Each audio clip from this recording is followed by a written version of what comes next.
Vous écoutez Bretagne 5, il est 8h18. Bretagne 5, l'invité de la matinale. Et notre invité politique ce matin est Enzo Mousset, il est référent jeune Horizon Ille-et-Vilaine.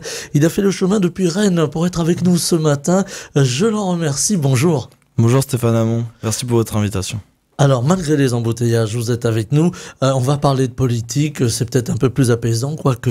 On va parler tout de suite de ce congrès de Marseille avec Édouard Philippe, qui a donné, j'allais dire, les grandes lignes pour le futur. Et le futur, eh bien, évidemment, il y a les municipales, il y a aussi l'élection présidentielle. Alors, on va parler plus d'élection municipale ce matin. Ce congrès de Marseille, c'est un congrès fondateur pour Horizon. C'est un nouveau départ pour le mouvement, pour le parti. Un nouveau départ, je sais pas, mais en tout cas, ce qu'on peut dire, c'est que le congrès de Marseille s'inscrit dans la suite des congrès interrégionaux. On a eu d'abord Bordeaux, Lille récemment également. Le but d'Édouard Philippe, avec sa stratégie de sillonner la France, d'aller dans tous les territoires, un peu à la façon chiracienne, je dirais, c'est vraiment de sillonner tous les territoires pour rencontrer les maires, les élus locaux. Ça, c'est très important chez Horizon. C'est vraiment mis en avant. Rencontrer les entreprises, ce qu'il appelle souvent les pépites françaises, parce qu'il dit qu'il y a plein de pépites partout qui ne sont pas toujours mises en avant. Et ce congrès de Marseille, donc c'était vraiment axé, le discours d'Édouard Philippe, sur le régalien. Parce que bon, ce qu'il a expliqué, c'est que son programme, il le dévoilera surtout. On le dévoilera surtout après les municipales, voilà, qui sont le premier enjeu à venir. Mais il y a des grandes lignes, des valeurs sur lesquelles on a déjà notre positionnement. Et donc il a notamment axé beaucoup sur la justice, voilà, donner ses grandes priorités. On le voit aujourd'hui, c'est une préoccupation des Français, la sécurité, la justice, mais aussi le pouvoir d'achat. Là aussi, il y a tout un travail de terrain. On imagine bien que Édouard Philippe veut sentir un petit peu le terrain, alors avec aussi tout le retour des militants qui, eux, sont sur le terrain chaque jour, et vous en faites partie. Justement, il y a ce besoin de retour du terrain. Depuis quelques années, le pouvoir central, comme l'on dit, s'est éloigné des Français. En tout cas, c'est le ressenti que les gens en ont, et je pense qu'ils n'ont pas tort. C'est vrai qu'on a l'impression d'une forme de déconnexion des politiques publiques avec la réalité locale.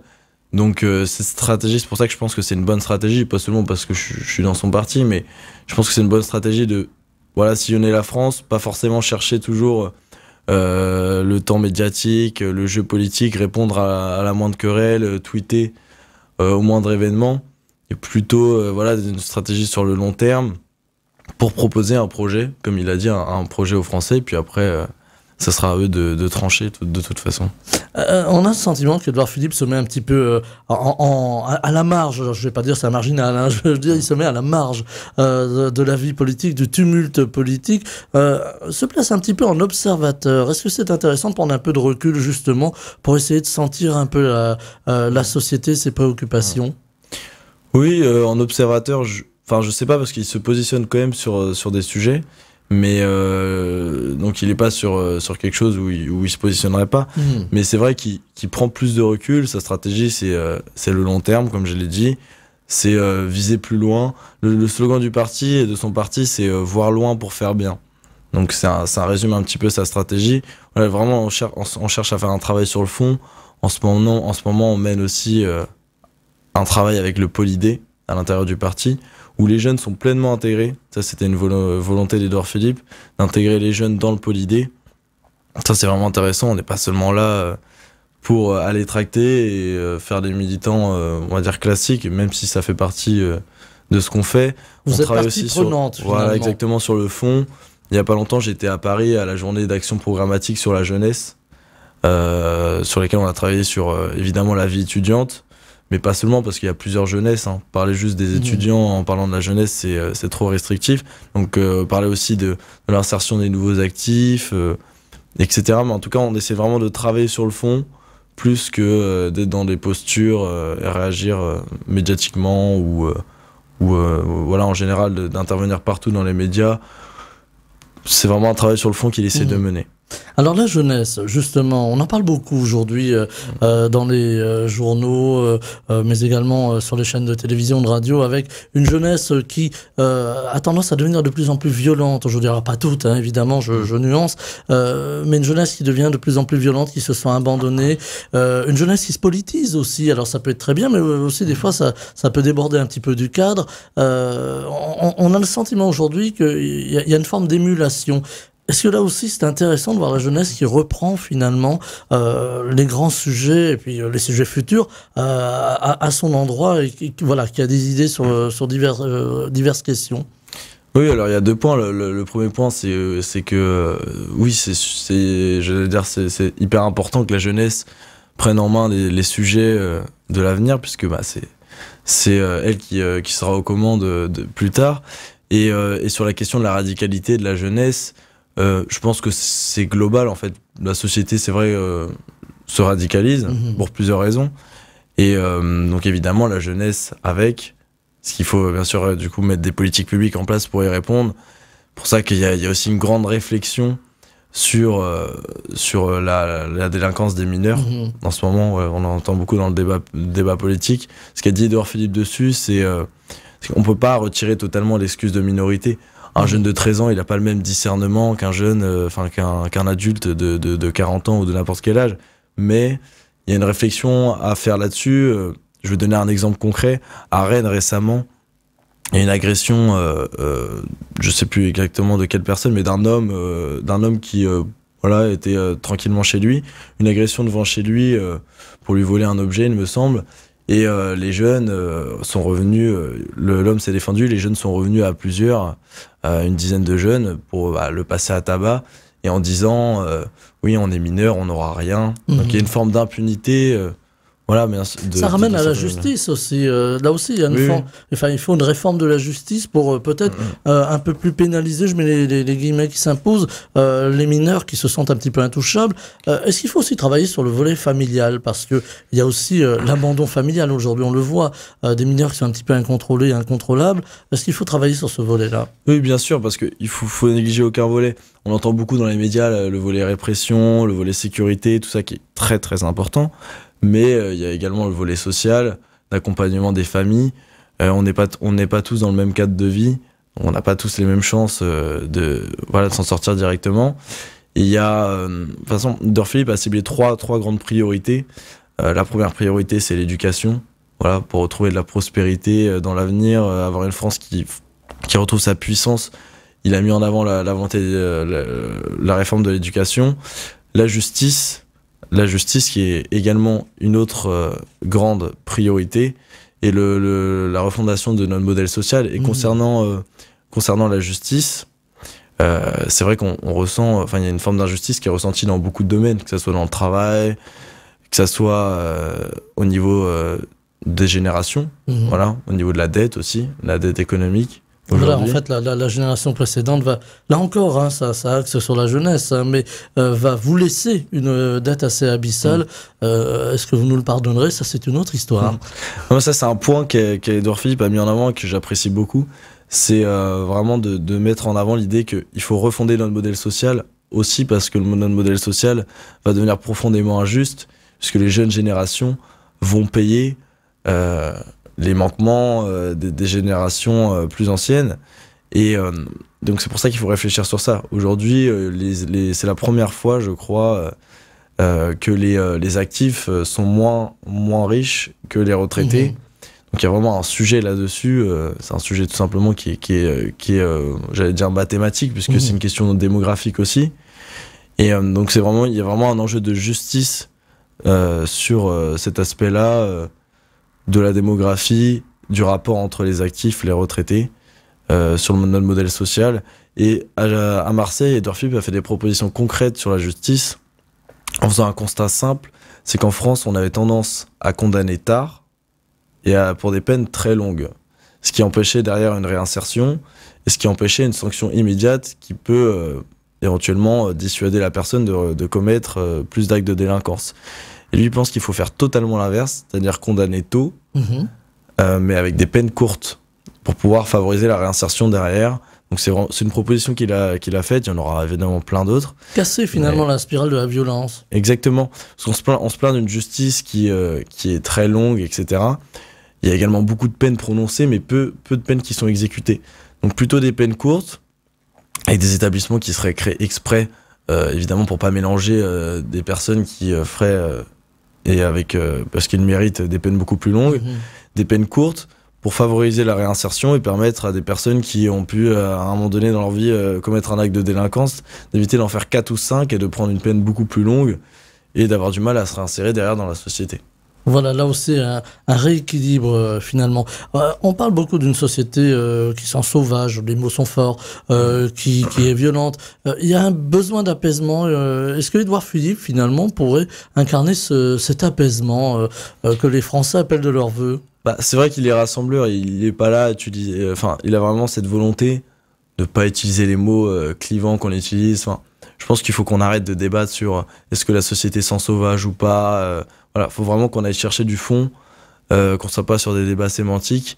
Et là-dessus, il est plutôt bon, parce que lui, il cherche toujours le fond. Et voilà, ce qu'il dit, c'est ce qui importe, c'est la querelle de la France, comme disait le général de Gaulle. Donc c'est vraiment le sujet de fond, c'est trouver, c'est l'intérêt de la France, c'est l'intérêt des Français, et arrêter de débattre sur certains termes pour savoir. Il aime bien dire aussi, la gauche passe trop de temps à se demander qu'est-ce que vraiment la gauche, la droite pareil, qu'est-ce que vraiment la droite. On devrait plutôt savoir ce qu'on peut proposer derrière aux gens pour améliorer la situation, quoi. Rajouter du fond en politique, parce que depuis quelques années, on a quand même le sentiment qu'on est sur la forme. Peut-être que les réseaux sociaux ont participé à cette mutation du fond vers la forme. Est-ce que là aussi, il faut aller vraiment sur le fond et peut-être se donner un peu plus de temps et trier les sujets, mais y aller par étapes finalement? Oui, je pense que c'est important. Après, ce qu'il faut pas négliger, on peut pas dire que ça a toujours existé, la personnalisation de la politique. Quand on voit des figures charismatiques, Churchill, De Gaulle, il y a toujours une personnalisation de la vie politique. Ça, c'est normal. C'est intrinsèque, je pense, à la politique. Mais par contre, c'est vrai qu'aujourd'hui, on voit quand même une dégradation du niveau du débat public depuis plusieurs années. Un débat qui est devenu violent, finalement. Un débat qui est devenu violent, sur des postures. Et je comprends que les gens se désintéressent, hein. Même moi, quand je regarde des débats, qui est très intéressé par la politique, je regarde des débats, que ce soit à la télévision ou ailleurs, voilà. Il y a des débats de fond qui sont très limités, et des fois je me retrouve à retrouver des anciennes émissions par hasard, même des émissions, on va dire, très populaires, que tout le monde regardait, même des gens pas forcément intéressés par la politique, qui étaient largement plus orientés vers le fond qu'aujourd'hui. Donc j'espère...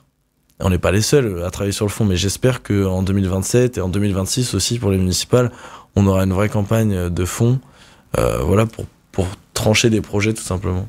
Alors, on va parler des municipales. Je voulais juste dire un petit mot de la jeunesse des campagnes, parce qu'on parle beaucoup de la jeunesse urbaine aujourd'hui avec ces problématiques, mais on a aussi les jeunes des campagnes qui font plein de choses, hein.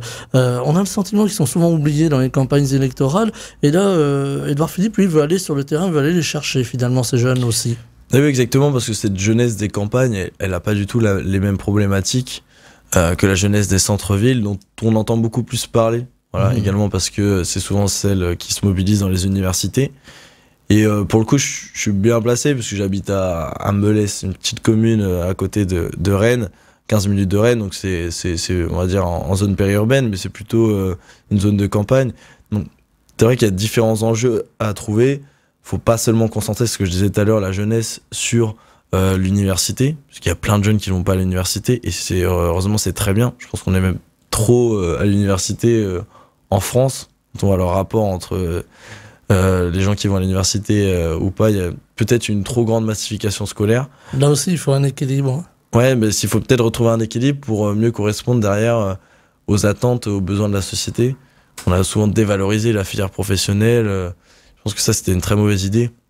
C'est pour ça que les réformes sur la filière professionnelle, les réformes récentes sont plutôt positives pour la mettre en avant. Mais chose à part, oui, la jeunesse des campagnes, évidemment, on doit répondre aussi à ces enjeux-là, qui sont différents de ceux de la jeunesse des villes. Voilà, donc emmener tout le monde et pas oublier quelques-uns sur le bord de la route. Je vous avais promis qu'on parlerait des municipales, ça va nous conduire à Rennes. Rennes est beaucoup sous les feux de l'actualité, on en a beaucoup parlé ici à Bretagne 5. Alors, une actualité qui n'est pas forcément très positive avec ces fusillades récurrentes, ce trafic de drogue. Mais voilà, il n'y a pas que ça à Rennes, il y a aussi une ville qui continue à vivre, qui continue à créer, qui continue à s'urbaniser. Là aussi, il y a un programme à mettre en place, peut-être pour une idée d'alternance. Allez, je m'avance un peu. Oui, c'est le but à Rennes. Nous, ce qu'on met en avant, hier, on a lancé le mouvement Vivre Rennes, donc qui se nomme comme ça, avec une campagne. Voilà, pour ceux qui habitent à Rennes, vous allez peut-être voir les affiches dans Rennes collées sur tous les panneaux associatifs. Donc, le mouvement Vivre Rennes qui rassemble. Le but, c'est de rassembler du centre jusqu'à la droite éventuellement. Voilà, derrière aujourd'hui Charles Compagnon, Carole Gandon aussi. Le mouvement Vivre Rennes qui va du coup proposer une alternance. Voilà. Parce que Rennes a besoin d'une alternance aujourd'hui. Faut tourner la page du socialisme à Rennes, qui est installée depuis longtemps, incarnée aujourd'hui par Nathalie Appéré. Oui, si je dis pas de bêtises, les socialistes sont en place depuis 1977 à Rennes. Donc je pense qu'il y a vraiment un besoin d'alternance, et pas seulement sur le sujet de la sécurité, c'est un sujet qui revient beaucoup en ce moment, mais il y a aussi les enjeux d'urbanisme, où à Rennes on voit quand même un urbanisme qui pose problème, qui revient d'ailleurs au sujet de la sécurité assez souvent. Charles Compagnon le disait à votre micro il y a pas très longtemps. Il y a un sujet d'écologie, voilà, proposer une écologie mais qui soit constructive, qui soit réaliste, qui soit pas punitive. Il y a un sujet économique, voilà, aider nos commerçants. On voit qu'il va y avoir prochainement la destruction du parking Vilaine dans le centre-ville de Rennes. Alors pour nos auditeurs lointains, c'est un parking qui surplombe la Vilaine, donc qui a couvert la Vilaine. Hein. Un centre-ville voilà, qui dessert le centre-ville, et derrière, on a, contre l'avis des commerçants, on va avoir cette destruction du parking Vilaine. Alors, bien sûr, tout n'a pas été mal fait à Rennes pendant ces années, il y a eu plein de bonnes choses. Notamment un point positif, je pense, c'est sur la politique des transports. On n'est pas dans une opposition totalement irréaliste, c'est-à-dire à s'opposer à tout, justement, dans une opposition constructive. On pense que Rennes a besoin d'une alternance, d'un nouveau souffle. Et ce nouveau souffle, on le porte aujourd'hui derrière Charles Compagnon. On l'espère avec le rassemblement le plus large possible pour amener cette alternance à Rennes dont la ville a besoin. Voilà, vous m'avez un peu devancé, j'allais vous parler de la possible alternance. S'il y a aussi une union des droites, je dis des droites au pluriel, à Rennes, c'est ça qui peut faire gagner finalement Horizon, en tout cas le bloc du centre à Rennes. Ce qui est sûr, c'est qu'à Rennes, en étant réaliste, on sait qu'il n'y a pas un rassemblement, il n'y aura pas d'alternance possible. Aujourd'hui, il y a un rassemblement qui est déjà bien avancé, puisque je rappelle qu'en 2020, il y avait une liste Renaissance, menée par Carole Gandon. Il y avait une liste voilà, avec plusieurs sensibilités politiques, mais notamment menée par, justement par Charles Compagnon. Et aujourd'hui, ces deux personnes sont rassemblées déjà. Voilà, avec également le MoDem de Nicolas Boucher à Rennes. Donc aujourd'hui, il y a vraiment déjà ce rassemblement-là. Après, nous, on appelle à un rassemblement plus large, peut-être aussi avec la droite républicaine. C'est l'objectif. Aujourd'hui, ce qu'on sait, c'est que si on veut gagner, il faut qu'il y ait un rassemblement large, pas pour nier nos convictions, mais tout simplement parce que la priorité, c'est pas les enjeux des appareils politiques locaux, c'est surtout de se mettre d'accord sur un projet. Et je pense que du centre à la droite, on peut se mettre d'accord sur un projet d'alternance à Rennes pour favoriser l'intérêt des Rennaises et des Rennais, tout simplement. Il y a aussi la gauche, évidemment, qui tente de s'unir aussi. Alors, c'est un peu plus compliqué. Ces temps derniers, il y a eu des dissensions entre le Parti socialiste, par exemple, et les filles, ou encore les écologistes. Cette désunion de la gauche, si en tout cas la gauche n'arrivait pas à faire l'union, elle peut profiter au camp de la droite, du centre? Oui, par principe, s'il y a une désunion, ça peut forcément nous profiter. Après, nous, on se concentre sur ce qu'on va proposer. On verra ce qui se passera. On verra comment seront les forces en présence. S'il y a une désunion de la gauche, ça peut nous favoriser. S'il y a une union de la gauche, il faudra que le Parti socialiste, par exemple, s'il venait à s'allier avec la France insoumise ou les écologistes les plus, on va dire, radicaux, assume ses positions. Voilà, assume de s'allier, parce qu'on reproche souvent au centre ou à la droite de s'allier, voilà, mais on le fait un peu moins souvent pour les partis de gauche, qui vont s'allier par exemple avec la France Insoumise ou au plan national. Donc voilà, il faudra juste assumer les choix, et puis on aura une campagne à mener. Alors la campagne, elle démarre, on l'aura compris, avec Vivre Rennes sur le terrain aujourd'hui. Comment vous êtes accueillis par les Rennaises, les Rennais? J'imagine que vous allez à leur devant et que vous discutez avec eux. Comment vous êtes accueillis? Est-ce qu'il y a une envie d'alternance à Rennes finalement? Sans faire de langue de bois, on est plutôt bien accueillis. Hein. On est plutôt bien accueillis, sauf qu'on va rencontrer des militants, mais en général c'est plutôt cordial, des militants adverses de d'autres partis. Mais en général, on ressent ce besoin d'alternance. Voilà, moi je le ressens quand je vais tracter ou je vais coller comme hier. On a fait cette campagne de collage hier pour Vivre Rennes. Mais j'ai un compagnon, lui, qui fait ses visites de quartier tous les vendredis après-midi, ressent ce besoin d'alternance. Et il me le dit très honnêtement, il le ressent beaucoup plus qu'il pouvait le ressentir en 2020. Donc c'est pour ça qu'il y a un élan aussi, il y a vraiment cette volonté de changement sur laquelle on doit s'appuyer. Et derrière, ça nous donne une grosse responsabilité de proposer un beau projet pour pouvoir changer la ville de Rennes et améliorer la ville de Rennes. Il y a une lassitude des Rennais vis-à-vis de l'image que renvoie leur ville. Hein. On entend souvent les Rennais s'exprimer. Ils nous sollicitent, nous aussi, les journalistes, en disant, ben voilà, oui, il y a des problèmes à Rennes, mais enfin, c'est pas non plus un coupe-gorge. Mais on a envie que l'image change, et particulièrement en matière de sécurité. Ça va être un des grands enjeux, un des grands piliers de la sécurité. Oui, je pense que ça va être un des grands enjeux nationaux pendant la campagne présidentielle qui suivra la campagne des municipales.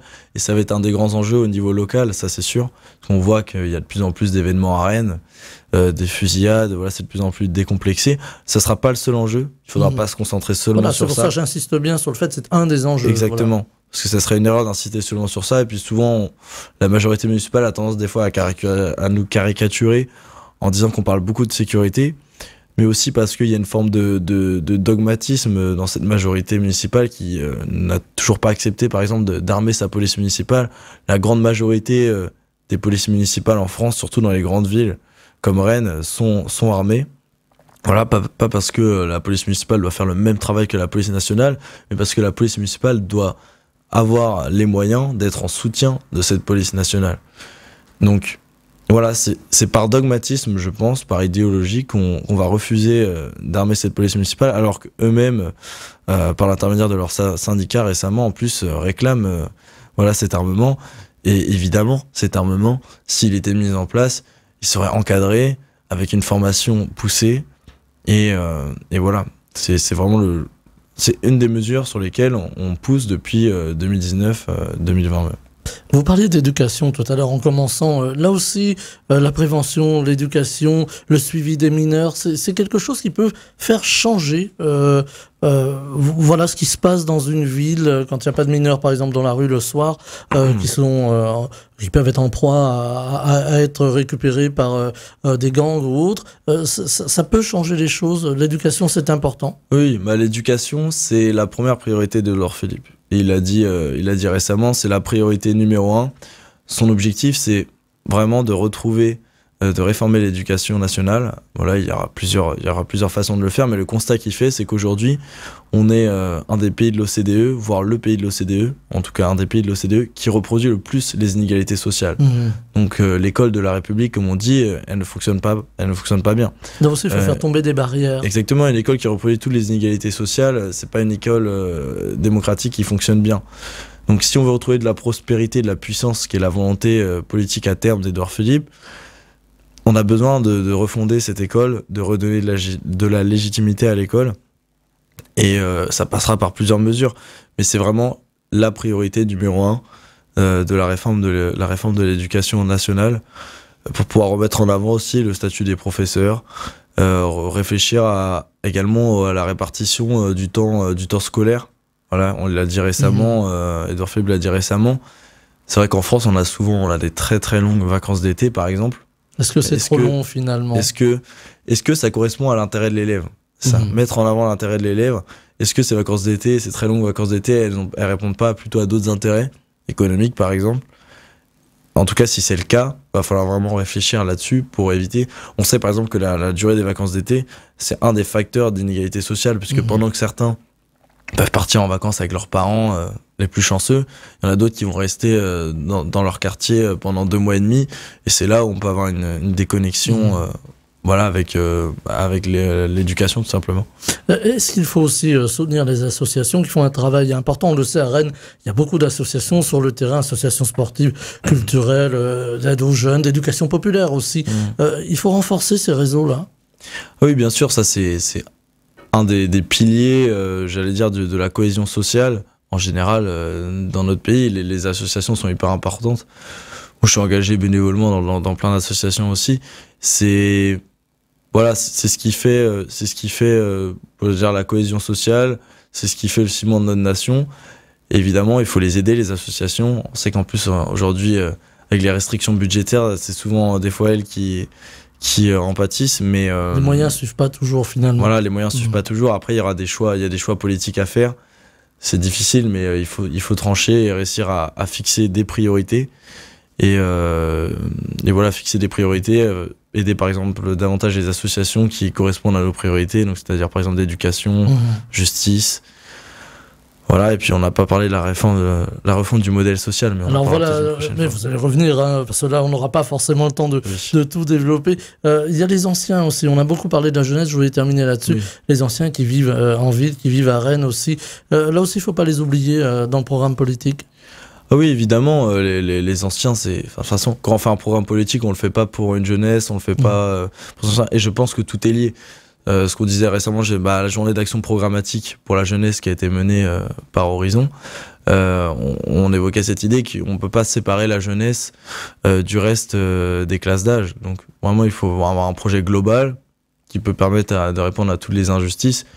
Et pour revenir par exemple, moi qui est concerné aussi par le monde universitaire, c'est pareil, le monde universitaire ne changera pas, en tout cas les pratiques dans le monde universitaire ou les violences politiques qu'on peut connaître ne changeront pas tant qu'on n'aura pas, par exemple, une alternance politique à Rennes plus largement. Voilà, donc tout est lié. On le voit avec Rennes 2 où il y a beaucoup d'agitation, parfois de violence même. Oui, de la violence, moi ça peut m'arriver même personnellement de me faire attaquer. Vous avez subi ça? Oui, des attaques personnelles, mais après, ce qui compte, c'est pas mon cas, mais plus généralement, il y a une violence politique, voilà, pas seulement à Rennes 2, il y a une violence politique généralement dans le monde universitaire qu'on peut retrouver. Et voilà, il y a un peu trop de laxisme autour de cette violence-là. J'espère qu'on aura une alternance politique pour pouvoir ensuite prendre des décisions claires et que tout le monde puisse s'exprimer librement pour faire fonctionner la démocratie aussi dans le monde universitaire parce que c'est très important. Il y a une inquiétude de certains étudiants qui ne veulent pas venir étudier à Rennes d'ailleurs. Ouais, pas venir étudier à Rennes ou alors pas s'engager à Rennes. Il y a une inquiétude de certains étudiants qui ont peur de s'engager, qui viennent me voir et qui me disent oui, c'est intéressant ce que vous faites, mais j'ai peur de m'engager. Donc c'est vraiment dommage parce qu'on demande aux jeunes de s'engager et derrière, sur les choix qu'ils vont faire dans telle ou telle ville, ils vont subir des pressions et évidemment ils vont avoir du mal à s'engager. Alors il y en a qui passent le pas. En plus on est un parti quand même très modéré. Donc dans tous les cas, peu importe la violence, peu importe envers quel parti elle est dirigée, la violence elle est inacceptable, mais si même des partis modérés comme nous subissent la violence, on va le dire clairement, hein, c'est des groupes d'extrême gauche, ça pose problématique, ça pose problème tout simplement. Elle est dans la politique aussi au plus haut niveau national. Quand vous regardez l'Assemblée nationale, et en 2 mots, parce que vraiment c'est très court, quel regard vous avez ?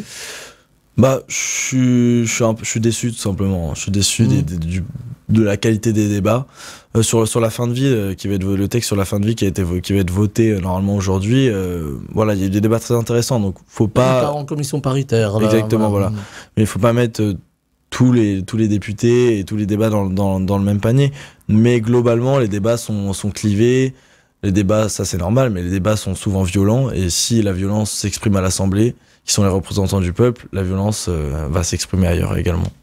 Et c'est là-dessus que l'on va devoir s'arrêter. Enzo Mousset, je rappelle que vous êtes référent jeune Horizon Ille-et-Vilaine et vous êtes venu aujourd'hui parler déjà des municipales et vous allez revenir évidemment. Merci infiniment d'avoir fait la route pour être avec nous ce matin. Je vous souhaite une très belle journée. Merci à vous, bonne journée.